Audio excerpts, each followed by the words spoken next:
my name is Vanta Park, and I am professor at UCSF School of Nursing, Department Community Health Systems. I'm also the principal investigator for the CARE Registry. Okay, so I'm going to briefly talk about what CARE is and give you an overview. And then Janice will talk about how to use CARE, and Quyen will talk about her perspective as a community partner with CARE, and Wayne will talk about potential research opportunities as an example. And then we'll have Q&A and raffles and an evaluation. Next slide, please.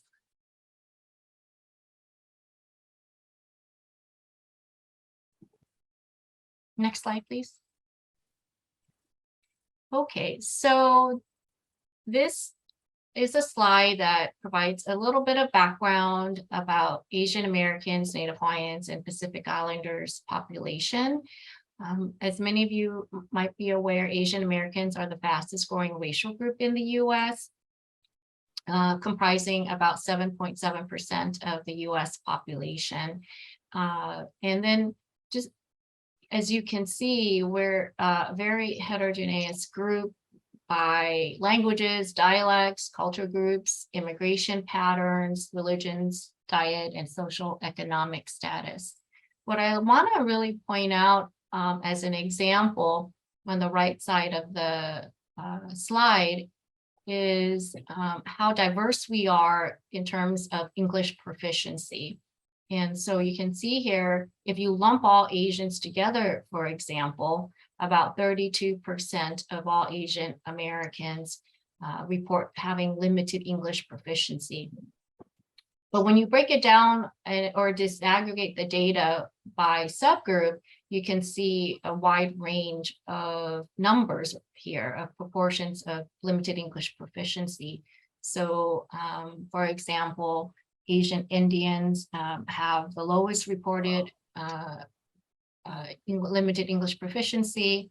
Bhutanese, Burmese, Vietnamese have very high proportion of limited English proficiency. And in comparison, overall, actually, even when you lump all Asian Americans together, they still have a higher proportion of limited English proficiency compared to Latinos or Hispanics, and compared to Native Hawaiians, Pacific Islanders, when you lump them together, of course. And even among Native Hawaiians, Pacific Islanders, there's some diversity as well. Next slide, please.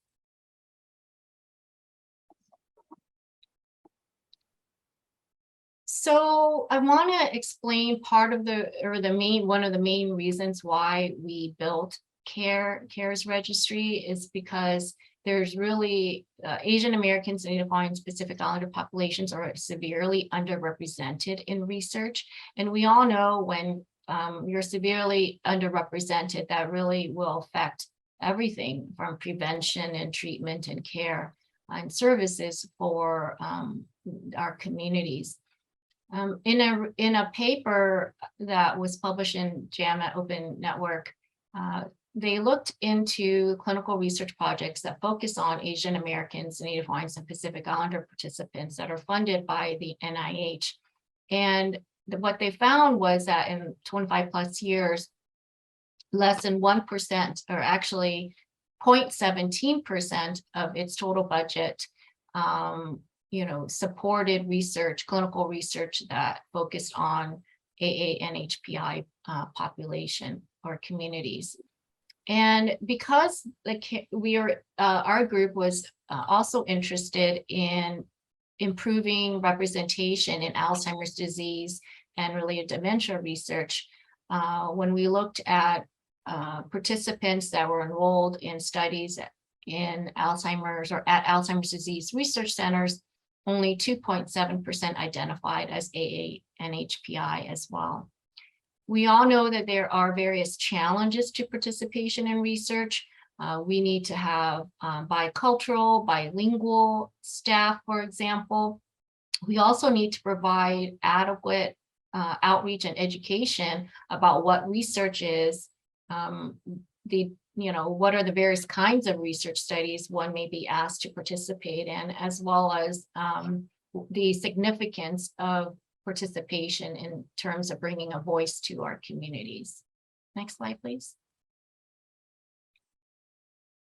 So this is how we got to where we are. And I would say about a couple dozen community and academic partners really wanted to address this issue. And so we developed the CARE Registry, and we implement culturally appropriate and innovative recruitment strategies with our partners. And our goal was pretty lofty, with 10,000 AA and HPI adults. And so we really hope this registry will just be a beginning point to improve representation of our communities in research. Next slide, please.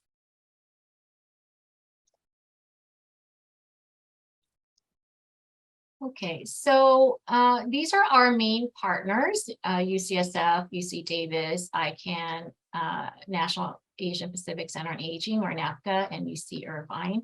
But we have other partners in the next slide who are really involved as well. And this was a picture taken of our advisory board members who could make it in our first meeting pre-pandemic. Next slide, please. And so what is the registry? Who can enroll in the registry? Those who self-identify as AA-NHPI, those who are 18 years or older, so any adult. And the reason being is that, we wanted to be inclusive of those who are caregivers, even though we do target older adults. And when I say older, we use a very lower or generous age of 50 years and older. And those who speak and or read one of the languages you see here. And of course, you have to indicate an interest in participating in potential research. You don't have to say you're going to participate in every research that you get contacted for, but that you are interested in learning about research opportunities. And there's various ways to enroll by phone, online, in person. And there is a $10 gift card, an option to receive that after completing an enrollment survey. And some people opt not to receive it. And you can see, if you haven't had an opportunity, I invite you to visit our multilingual and very beautiful website. Next slide, please. So what do we ask? We ask, these are our general categories. We ask about sociodemographics, health conditions, health behaviors, and caregiving experiences.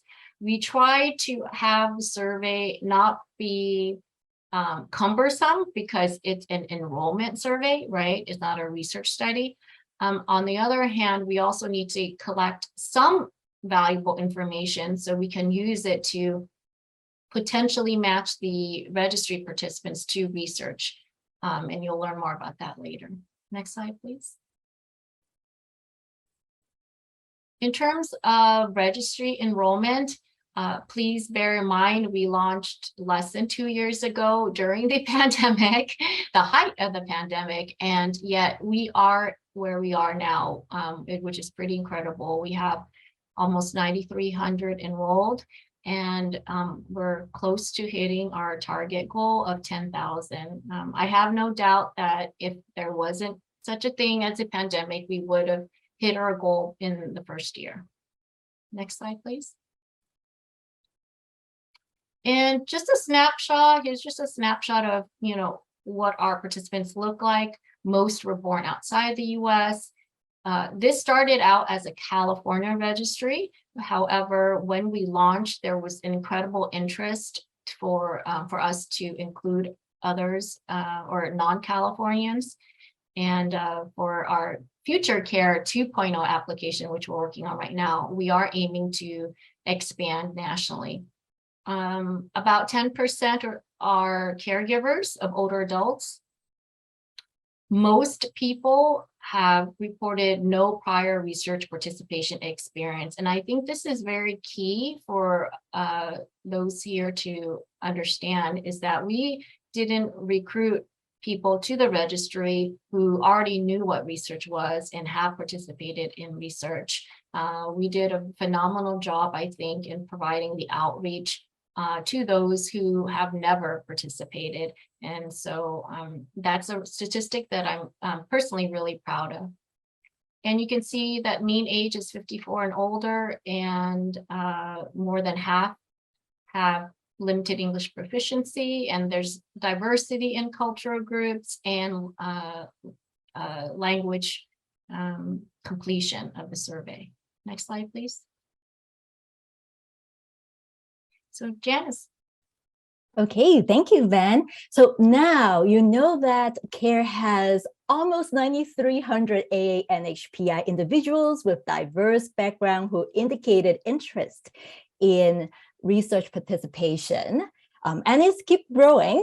So I'm sure your next question would be how to use CARE to support recruitment into your research studies, or how do we connect our CARE participants to research studies? Next slide, please.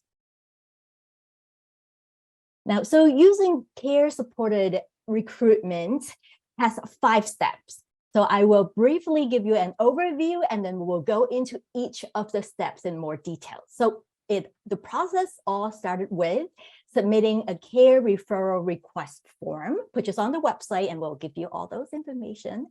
And then CARE consultation committee will review the request. And in some cases, we may request to schedule a consultation meeting, mainly to go over some of the details or clarifications in terms of what would be the recruitment needs there. And then certainly the third step would be processing the referral request. The fourth step is when the requesting investigator, requester, receive the participant contact information and provided that IRB approval is in place. The last step, number 5, or the last phase, is on the requesting investigators' responsibility that the investigators would need to contact the participants, and then also CARE team would like to request to learn about the outcomes of recruitment, and we'll go over it in more details as well. Okay, so next slide, please. Let's talk about what's the first few steps involved. So step number 1, submitting a referral request forms, and thanks Marian for posting the website where you could get the referral form, the request form. So what does it ask? So you could see the form posted here on the slide. The information is pretty straightforward and simple, and primarily we ask about the information of the project, title, brief description, timeline, certainly the eligibility criteria, the target sample size, importantly also the IRB status, including identifying CARE as a recruitment resource. And we also want to know about the funding source of the study and the status of funding. Then step number 2 would be having CARE consultation committee reviewing the request. So there might be clarifications or questions from the committee about the request. And in some occasions, a consultation call may be set up and just to respond to questions that the requesting investigator may have or the committee may have about the request. And CARE investigators are eager to support the request coming through, as this is an important mission of CARE to connect participants with researchers, research studies. And so a communication about CARE's decision to support the request will be communicated within 1 month of the submission. So after clarifications are made, then step number 3 would be like processing, generating the list of potential eligible participants. So next slide, please. Then we come to step number 4 here, which would be providing the requesting investigator participant contact information. So certainly at this stage, IRB approval must be obtained before we release any of the contact information of potential participants. And so the information release usually include name, language preference, preferred contact methods like phone number, email, etc. And then the last step here, step number 5, would be on the investigator. So it will be the investigator's responsibility to contact the participants within 1 month of getting their contact information. And we also want to hear back about the outcomes of the referrals within 30 days. So certainly the timing can be adjusted according to the scenarios or each of the study situation. We will also ask investigators to cite CARE in their publications, presentations, and after the completion of the study, we also would like to have the investigator to share with us a brief study description and the findings, as well as links to the publications when is available. Next slide, please. So please share with your colleagues about CARE as a recruitment resource. So again, the CARE recruitment referral form is available at this at the careregistry.ucsf.edu home site. And then if you look into researchers, or if you type in /researchers, that will take you to that page where it contains all the details, information, as well as the form for you to download. And certainly CARE team may request a consultation meeting, discuss the proposed recruitment referral to understand their referral needs as well in more details in some cases. And proposals that involve some substantial commitments from CARE resources will receive further review and budgetary consideration by the CARE investigators before approval. So next slide, please. So we're going to share with you some of the updates. So as of September 7, 2022, we have received altogether 50 requests. And if you focus on the right side of the slide a little bit, so these requests are from studies that are funded by a variety of resources. Over half of them were NIH funded, but you can see there are other funding resources like PCORI, Alzheimer's Association, and you can see the research areas are pretty diverse as well. We do have also over half of them are focusing on Alzheimer's disease-related dementias research, dementias caregiving, other caregivers research, as well as other health studies. And in terms of the targeted populations or study groups, 60% of our requests are asking specifically for certain AA-NHPI groups. And 40% of the study is like all AA-NHPI groups will be appropriate. So as of the beginning of September, we have referred a total of 5,530 CARE participants altogether to 27 studies. And you can see that some of the requests that we have received, they are in the process of obtaining IRB approval, and some of them are in the proposal stage, so they are still being processed at this point. And half of the requesting studies, they have materials of personnel support for participants in both English and at least one AA-NHPI language. So next slide, please. So let me share with you an example of one of our among our first requests that we have received. So for you to get a sense of how the referral process goes. So this is a referral request from Dr. Ji-Wan Choi. And so we received the request form in late January 2021. And then early February 2021, we asked Dr. Choi, we asked the PI to obtain IRB approval to include CARE as a recruitment resource.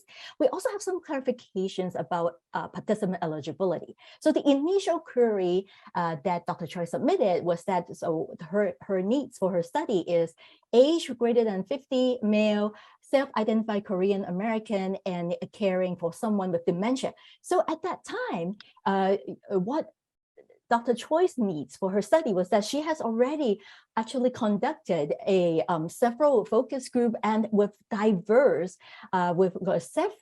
AANHPI groups. And what her study is actually needing and what she was not able to recruit at that time was Korean male caregivers. So at that time, we went back to clarify in terms of the language preference. So back to the timeline, middle of February, Dr. Choi provided us the IRB approval to include specifically care as a recruitment resource. And then we were able to provide name, language preference, and preferred contact method to Dr. Choi and her study team. In addition, it comes with also templates of invitation letter or email or phone script to explain why care participants are being contacted. And then we also provide a tracking form for Dr. Choi and her team to use to communicate back to us with the contact outcome. So middle of March 2021, recruitment completed, and we also got the referral outcome. So Dr. Choi's study is completed. Next slide, please. Okay, so I hope that you will consider, care as your recruitment resource. Let your colleagues know about care as well. And so our next presenter is Quyen Vuong, Executive Director of International Children Assistance Network, ICANN. She is also one of our community partners to share with us community perspectives in research, partnership with care. Quyen, the floor is yours. Thank you. Thank you. Okay, good morning, everyone. So sorry for those of you who got sent to the wrong link. Apologize for that. But I'm so glad that you're back here in time. The challenges, as you can see, when Vuong reported that 81% of the people who recruited to care never had research experience before. And that is exactly what we encounter as we try to reach out to the Vietnamese community in the Bay Area. Our role and our goal is to recruit 2,500 Vietnamese American Vietnamese to the care registry. And that is a quite daunting task given the pandemic, but I am so glad to say that we are this close to reaching that number. We have about 100 people left. So when, let me share with you exactly the points that Vuong shared before. Sorry, let me go through ICANN a little bit. So ICANN, can I have the slide on ICANN's mission? ICANN was founded by 3 Vietnamese refugees. And what we wanted is to inform, engage, and inspire Vietnamese Americans to help raise the next generation of caring leaders. So we focus on our children. It takes a village to raise a child, so we want to include everyone. And then we wanted to do through humanitarian projects, culturally responsive social programs, and community-based research. So my vision is that when I go out there and build an outreach agency with a lot of capabilities and network in the community, I want to leverage that to help increase the voice of Vietnamese in social programs, in research, in voting, in a lot of things. Basically, our community needs a lot more education to become stronger. And can I have the next slide, please? If you take a look at this, the image of our logo, you will see the star is like our children. We want them to reach the star, right? But in order for them to get to that new height, we have to work with the parents and the grandparents to build the foundation for them. Because when they come home from school, it is the home environment that matters a lot and matters the most. And it is the parents and grandparents who build that home environment for them. So we cannot really help the children without helping the parents to change that home environment and the supportive thinking from the parents, okay? So can I get to the slide for community-based research, please? So I just want to say that the three things that Vuong listed before, the barriers, A, cultural differences, they never heard of about research before. B, linguistic limitation, they can't read too much, in terms of English, they cannot. But even if they are fluent in Vietnamese, reading all these legalese, paragraphs make them tired. They need trusted CBOs like I can to help explain to them and educate them on what research is about. So they don't know anything, but because they trust us, they are willing to listen, and they perk up when they hear words like health studies, studies about dementia, about health, about cholesterol, high blood pressure, diabetes, etc. And aging. Those are the things that matter to them. So we talk to them that you join the care registry, and in the future, there will be other research opportunities about health issues that you care about, dementia, aging and diabetes, all those things. Oh, okay, I see. And when they hear reputable names like UCSF, UC Davis, Stanford, UCI, then they trust. They trust the research projects. They trust ICANN, so therefore they extend that trust to join the programs. So on the screen, you will see the various studies, research studies that ICANN has been supporting, working with the research teams to recruit community members. There's a care registry. That's what we're talking about, right? And so from the care registry, once I enrolled, let's say, Mr. John Nguyen to the care registry, when Compass came around, I called back the same person. Number one, to check in on them. So that's retention. Number two, to introduce the new opportunity. So as you can see, for CBOs like ICANN, recruitment and retention really go hand in hand. Recruitment for one new project is retention for the older project. So that's how we continue to keep the clients engaged. There's the Vietnamese Insights into Aging program and general dementia and caregiving related studies and opportunities. So, so CBOs like ICANN is a really important link in this whole process of community-based research, because we have to educate the community members and help engaging them and keeping them retaining them. And I just want to say that, give you an example of a story, right? So we just got word, the husband, both of them, husband and wife, are seniors. And the husband came to us last week and said, I want to thank ICANN so much, because you guys make my wife so happy.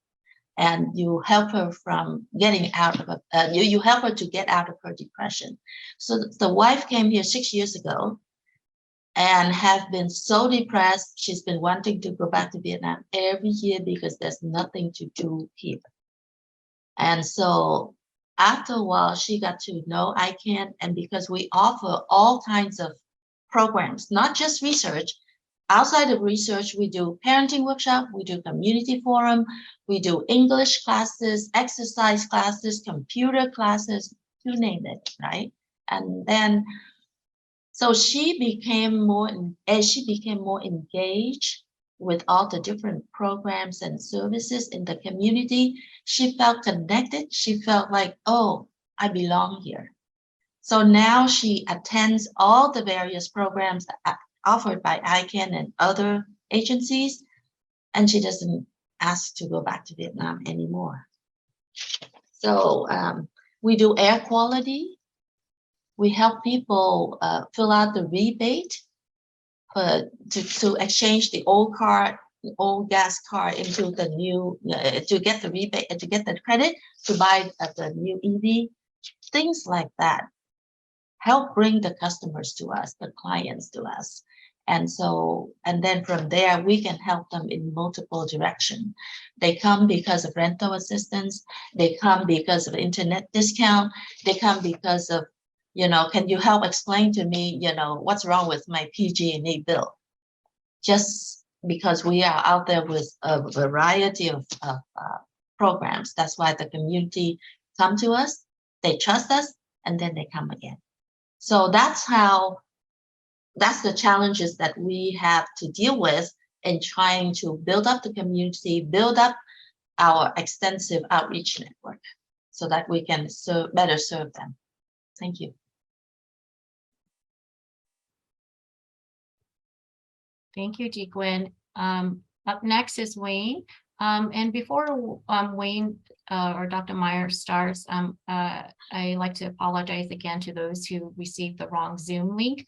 This presentation is being recorded, so we will share this recording as well as the PowerPoint slides to everyone at the end of the presentation. And because some of you missed, I think, a couple of key slides earlier, we will revisit that after Dr. Meyer's talk. Thank you, Van. Yeah, welcome everybody. I mean, it was a nice, small, intimate group in the beginning, but it's certainly great to have you all here. Thank you for joining us this morning. So I'm just going to spend a few minutes talking about, there are many, many research opportunities with the CARE Registry, and just one of them being about caregiving research. It's an area of interest for myself. I know for Van and Dolores, Gallagher Thompson, and Ladson Hinton, who also are, quite engaged in caregiving research. So we're excited about this opportunity to bring AAPIs into caregiving research. So I just wanted to share a little bit about some of that data. Next slide, please. This is just a quick snapshot of the caregivers who are currently enrolled in CARE. As we mentioned earlier, there are currently about 9,300 participants in the CARE Registry of AANHPI descent, and approximately 950 report being caregivers to someone. And I'll talk a little bit in a second about who those care recipients are. However, the mean age of our caregivers is about 50 years old. They range from 18 to 88 years old, likely being, spousal caregivers as well as adult children caregivers. About 74% report being female, 24% being male. And you can see in this graph here the percentage of the different cultural groups that are represented by our caregivers. And they somewhat mirror the ethnicity of the participants in the registry as a whole, in that the majority are Chinese, and then Vietnamese, Korean, and so on. You can see here on the right side of the slide that about 79% report being born outside of the US, and 44% report limited English proficiency. And you can see here at the bottom in this pie chart, the languages that were used by the caregivers to complete the survey, with the majority being in English. Again, these are potentially, adult children caregivers who have more familiarity with the English language, and then some of the other languages that caregivers use to complete the survey in. Next slide, please.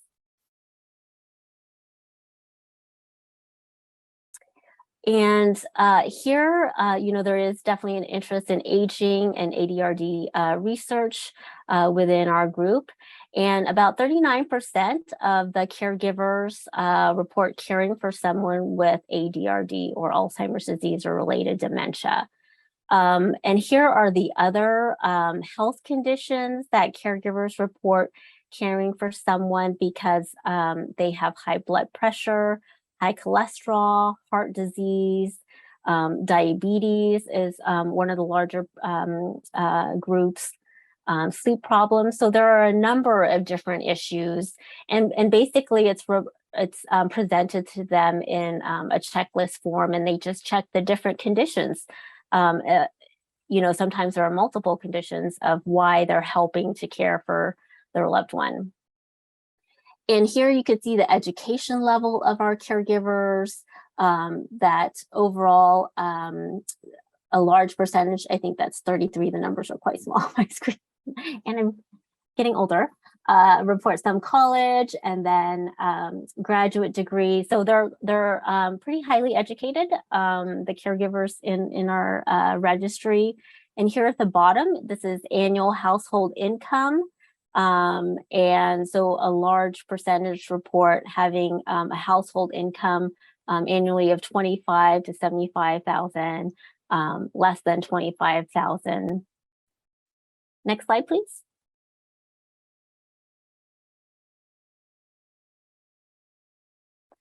And here you can see that they're referring to who they're caring for, because we ask about people caring for children as well as older adults, as well as adults with special needs. And so these are the other data that we gather about the caregiving context. So we ask about the relationship of the caregiver to the care recipient, whether or not they live with the person they're caring for, the age of the care recipient, the different health issues or conditions with which they might be caring for their person, the number of hours they spend caregiving in a week, and also what types of activities, what they're doing to help their care recipient. So these are things like they could be activities of daily living as well as instrumental activities of daily living. So taking someone to the grocery store, shopping, laundry, to things like taking care of personal hygiene, bathing, feeding, and things like that. So we ask about all of those different details. So I think that given that this is just, an initial enrollment survey, there's actually quite a bit of good context that we have about caregivers and how they're caring for their care recipient. I think that's my last slide. Is that right? So this is just, oh, sorry, there is this one last slide. So these are, this is just a table of the care registry participants overall, as well as over on the far right column, those who report caregiving for someone with ADRD, and that number is 371 currently. And just going down that column, you can see that the mean age for the ADRD caregivers are 53. Again, it sort of mirrors the overall registry participant group in that the majority are born outside of the US. And then we have a large number of ethnically Chinese caregivers, and then Vietnamese caregivers and Korean caregivers and so on. And we're really trying to expand and increase the number of other groups and caregivers in those groups as well. For a few minutes if you have additional questions. Thank you everyone for your time.